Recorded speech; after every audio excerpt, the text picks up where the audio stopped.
Me rastin e festës së Kurban Bayramit, Muftiu i Korçës Ledjan Cikaleshi ka përcjellur urime për besimtarët musliman, duke u bërë thirrje për paqe dhe harmoni në familje dhe shoqëri. Ai theksoi se simbolika e kësaj dite është Kurbani dhe ftoi besimtarët që sipas mundësive të bëjnë kurban dhe të ndajnë ushqime familjare dhe nevojtarët. Të nderuar besimtar musliman të qarkut të Korçës, motra dhe vëllezër. Me lejoni që në këtë prag feste të Kurban Bayramit të përcjell urimet më të përzemërta. Paqe, lumturi dhe gëzim sjellët kjo festë në familjet tuaja. Kurban Bayrami është nga festat e mëdha të fesë islame që bashkon zemrat e muslimanëve në mbar botën. Ai na sjell ndërmend sakrificën e Ibrahimit alayhis salam dhe në nështrimin e Ismailit alayhis salam ndaj Zotit të botëve, si dhe raportin e dur prind-fëmijë.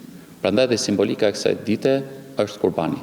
Për kurban mund të bëhet delja, dhia ose lopa, duke filluar që pas faljes së namazit të Bayramit në xhami.